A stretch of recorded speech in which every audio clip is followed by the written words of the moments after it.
Nice to meet you. You must be Laura. This is Catherine Bradley. Thomas told me how to reach you. I hope you don't mind. Nice to meet you too. You must be Thomas's mother. I'm Laura. I'm going out with your son. We've been seeing each other for about 2 years now. Thomas did mention that you were going to visit me soon to talk about your engagement, your marital plans, but I couldn't wait that long, so I decided to message you on here. I do apologize for acting so hastily. No worries, Mrs. Bradley. I understand. I'm sorry that I didn't message you beforehand. I should have been the one to contact you first. The thing is, Laura, after we officially meet, I assume that will probably mean that your marriage to Thomas will be definite. That's why I wanted to chat to you a bit before our official meeting.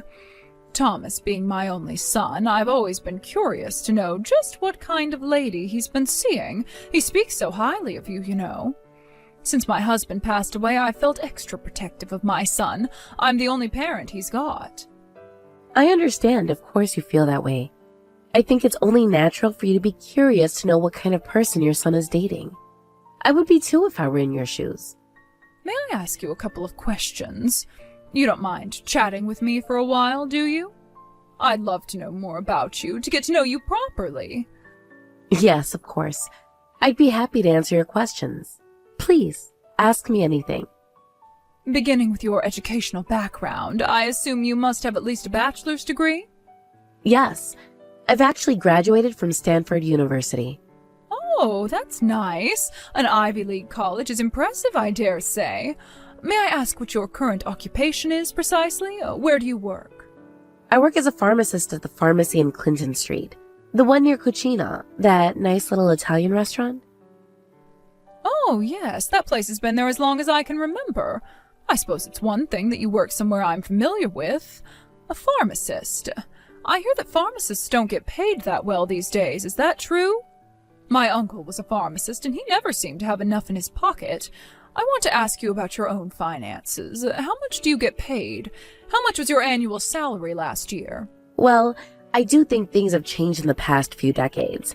As for the salary of pharmacist, it all depends on what sort of certifications you have and where you work. As for myself, I work in a pretty good environment, and my colleagues think quite highly of my skills, so I get paid a fairly good amount, at least for my age. Oh, I see. I suppose that sounds acceptable. Let's go on to the next topic. I have much more I need to know about you. How about your dating history? What sort of people have you been going out with before you started dating my son? How many men have you gone out with in total? Oh dear, I'm sorry for being so nosy, but I have to make sure that my son's not marrying some slutty girl who's been partying around.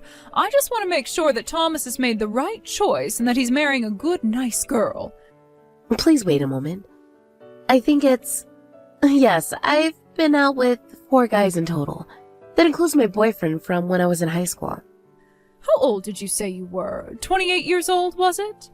If your first boyfriend was a boy you dated in high school, so that's around 1 boyfriend every 2 to 3 years?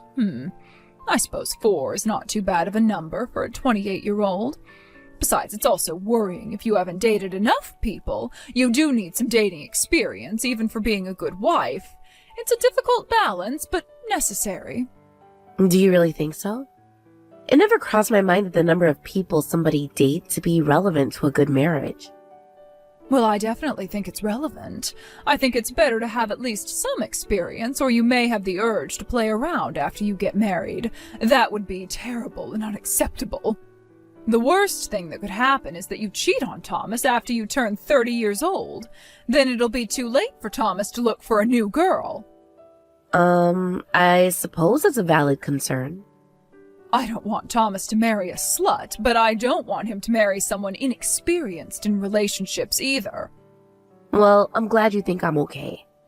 I've thought of something else I'd like to ask you. It's really important. Do you have any relatives who are unable to have children?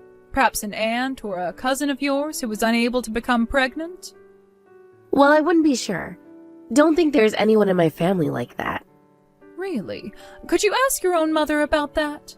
And also, please get checked up at a hospital to see if you are capable of bearing children. And go to a proper one, a proper university hospital with the best doctors. The biggest problem that could be is that you end up being infertile. An infertile woman is not a proper woman, if you ask me, unqualified to be anybody's wife. Okay, I'll make sure to take a fertility test. Just out of curiosity, what will happen if it turns out that I'm unable to have children? Does it mean that Then you'll have no choice but to break up with Thomas, I'm afraid. Fertility is the number one, utmost important criteria. It's out of the question for Thomas to marry a girl who's unable to have children. Will I have to break up with Thomas even if he decides that he doesn't want children? Yes, you still have to break up with them. That's the only way. I don't want him wasting time when he could be with a proper woman. There's a good possibility that he may change his mind and want children of his own in the future. He's going to be doomed if he's stuck with an infertile girl. Oh, I see. What does your mother think? Did she ever mention anything about when she was pregnant with you? Did she have any difficulty conceiving? I've never talked to her about it, but no. She's never mentioned having trouble during or before her pregnancy. I have 4 siblings, so I doubt that my mother had any fertility problems.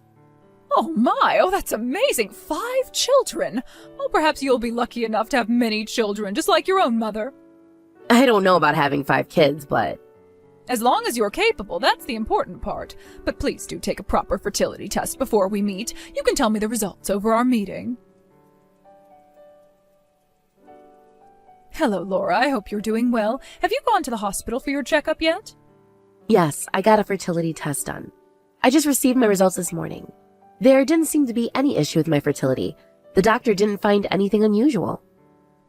Okay, then good. You're all set. I officially approve of you as Thomas's fiancé. I look forward to meeting you soon. Now we can start arranging the dates for our first meetup. I'm relieved that you seem like a girl worthy to have my son. Thank you, Mrs. Bradley. I'm glad you approve of me. I've got an idea. How about we meet tomorrow? I'm sorry, Mrs. Bradley. I'm afraid I've already made plans for tomorrow. How about next Saturday? Would that be okay with you? Okay, then next Saturday it is. Let's meet up for lunch or dinner. I can ask you more questions when we meet up. By the way, what are these plans you say that you have for tomorrow? What do you usually do on your days off? Tomorrow I'm going to go and see a play at a theater. I'm sorry I won't be able to meet you tomorrow. I would have loved to, but I've already bought tickets for this. Well, that sounds nice. I like going to watch plays myself. I go to the theater quite often. Thank you for understanding, Mrs. Bradley. Oh, what a coincidence. Going to watch plays and watching movies are 2 of my biggest hobbies.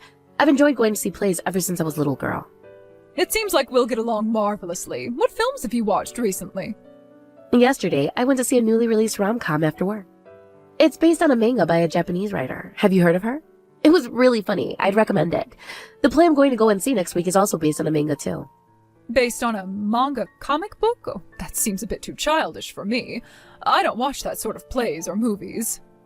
What type of movies and plays do you enjoy watching? I don't like silly manga-based stories, nor do I like those cheap movies where they use these young, unseasoned actors. I'm all about classical theater. As for movies, I like ones with a good storyline, not some silly, childish, made-up story. Young actors these days, they just don't have the knack for brilliant acting. Some of my favorite actors are Brandon Herring and Sheena LeBron. I see. They're both really famous actors from the 70s, aren't they? They certainly are. They know what they're doing. They can act. But these new actors around your age, I'm always disappointed by their lack of charisma. Both of my favorites are a bit older than me, but boy, were they handsome and gorgeous when they were young. Even now that they're in their 70s, they still have that special spark about them. I particularly love Brandon Herring. I watch his old movies at least 3 times a week. Wow, you're a real fan. Aren't Brandon and Sheena married to each other? Wow, you know your stuff, don't you? Apparently their whole family is in show business. Oh wow, I didn't know about that. I can't imagine what their lives are like. Their lives must be so different from what I'm used to. Of course they live a different life. They're superstars. You should stop watching those juvenile manga-based movies and start watching proper movies. Movies that actually teach you something. Only stupid poor people watch such silly movies. Start with a film starring Brandon Herring. It'll do you good to watch what a real movie is like. I think that's going a bit too far with your assumptions. There are many great films that are based on manga comic stories. Although there may be less drama, and the story may not be on the serious side, that doesn't mean it's a bad movie. Young people these days, I bet they can only understand these light, happy-go-lucky movie types. They're too stupid to enjoy the beauty of real cinema with real class acting. The future of this country is bleak. I think it's also important to understand what's in fashion and to understand what's popular in the moment. You don't have to talk down on these recent movies, especially when you haven't even watched them. Wait a moment, what did you just say to me? Are you saying that I'm wrong? Remember your position. You're my son's fiancé, and I am your future mother-in-law. I didn't mean to say that you're wrong. I just thought it would be nice if you could be a bit more open to new culture.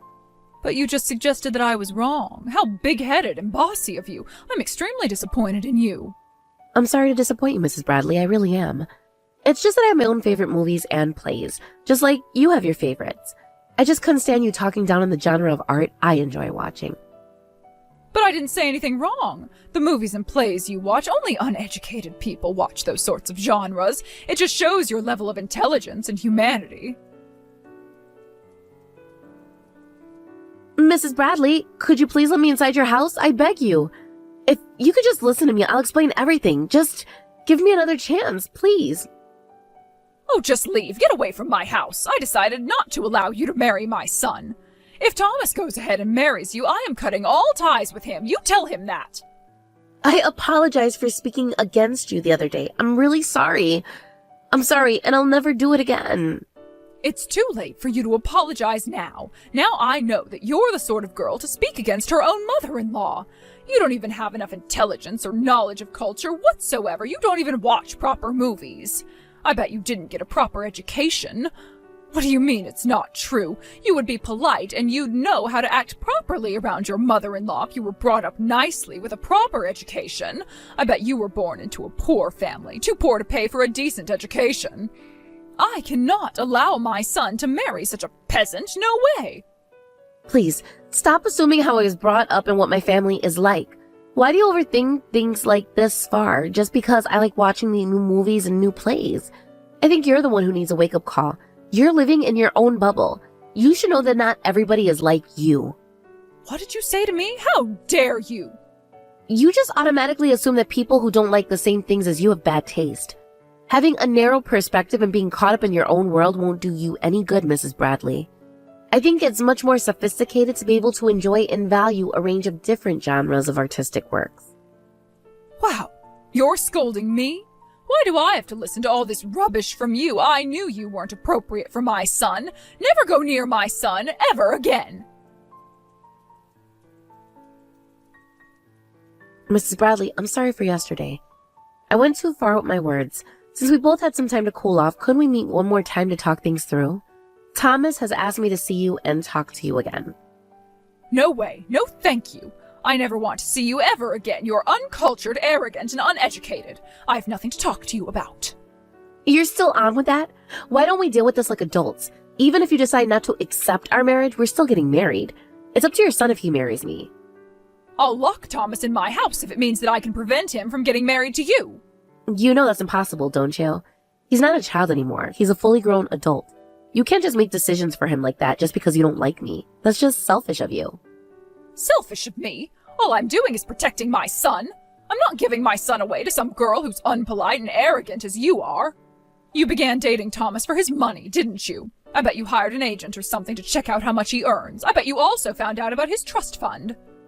What the? For Thomas's money? What do you mean I'm after his money? That's nonsense. A poor girl like you, I bet you don't even love him. You just want to get married so you have the right to his inheritance. The inheritance my husband left him. You're after his money and his assets. I won't let you.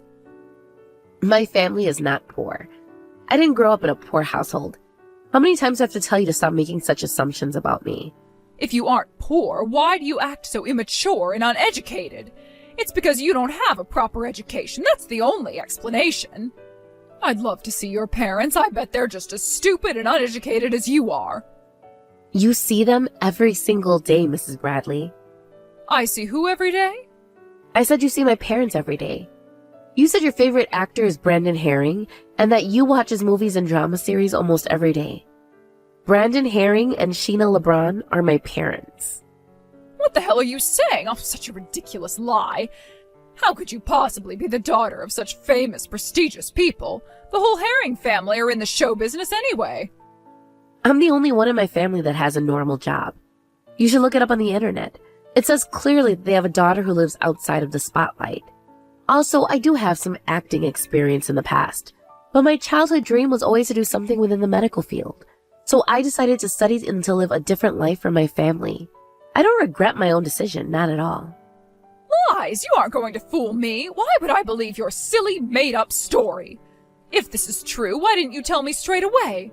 One of the first things I told you is I'm a massive Keith Haring fan. I was going to surprise you when you get to meet my family. I was going to take my parents when I go and see you for our engagement lunch. I thought it would be a nice surprise for you to meet my parents. Not that you'll ever get to see them, not anymore. I'm not going to visit you or let you meet my parents. Stop lying to me. You're being absurd. I can't believe the lies stupid people like you come up with. I am definitely not going to let you marry Thomas. Why don't you ask your own son about it then? Go ahead. He's already met my parents to ask for my hand in marriage. Even if you don't listen to me, you'll believe it if you hear from your own son, won't you? Laura, I don't know what to say. I'm sorry for the horrendous things I said to you. I can't believe you are, in fact, the daughter of Brandon Herring and Sheena LeBron. You must be delusional. Oh, this is crazy. Do you finally believe me now? My son showed me the pictures he took at your family's house with your mother and father. That was Brandon Herring and Sheena LeBron, no doubt about it. I wouldn't mistake them for anybody else. I've already told my parents about all the things you said to me. They were shocked to hear what you said and surprised that somebody would say something as cruel and horrible as you did. The industry my parents are in is chaotic and tough, but even my parents who have gone through all that were surprised by how much you acted out on me. I'm really sorry, Laura. I really mean it. I'm sorry. I'll apologize to your parents as well. No, thank you, Mrs. Bradley. I also talked to Thomas about what you did as we move forward with our lives. We're going to get married just as we planned in the first place, but you aren't invited to the wedding. We've decided to cut all ties with you from here on. What? Are you serious? We're just going to keep in touch with our trusted relatives and our family. That doesn't include you, I'm afraid. You're just going to leave me out of the loop? Thomas agreed to this? He agreed to everything I just told you. But why? Thomas wouldn't leave me all by myself. I'm his mother and his real family. Thomas is a kind, good man, but I've heard that you treated him really badly over the years. You used to be so strict with Thomas that you lock him up in his room when he never did something you didn't approve of. You'd also punish him by breaking his belongings. I heard you even threw his phone and computer out just because he missed his curfew by a couple of minutes. I also heard that you bullied several of his past girlfriends over the years, and you forced him to break up with them. It's only because his past girlfriends were horrible. I did it to protect my son. It wasn't for you to decide who he dates, Mrs. Bradley. You've chased your own son away because of your own actions. It's your own fault. So I'm going to be all alone now? After my husband passed away, all I had left was Thomas, my only son. I'm just going to live in this house all alone for the rest of my life? That isn't fair. How could you do that to me? I guess that sounds about right. You can always watch your favorite movies to pass the time, I suppose. Remember, you aren't invited to our wedding. Don't even think of coming. Wait, please, I'll do anything to make it up to you. I just didn't know anything. We all make mistakes, don't we? It was an honest mistake. I didn't mean to say things the way I did. Well, they do say ignorance is the biggest sin, don't they? What you said to me was beyond rude, regardless of whether you like me as a person or not. There's no excuse for the way you treated me. I think you're the one that's ignorant and ill-educated the way you treat other people. In the end, we really did cut all ties with Thomas's mother and got married. We had a lovely wedding abroad and invited my family, including my parents and my grandparents, instead of his mother. Thomas invited his uncle, aunt, and cousins, all of his family members who treated him well over the years. He invited his relatives from his father's side of the family. Apparently, even they have cut ties with Thomas's mother, who they dislike for her bitter personality. Since all relatives have chosen to cut ties with Thomas's mother, she has ended up completely alone. After everything, I heard that Thomas's mother's house has become dirty and unorganized, the filth even unrecognizable from her neighbors. 18 months after we got married, I got pregnant and gave birth to twin boys. It's a busy new life I have, but I'm glad to say that I live happily with my husband and my 2 boys. I suppose that my mother-in-law will be alone and lonely for the rest of her life. If only she'd been more open-minded, she could have had a different fate.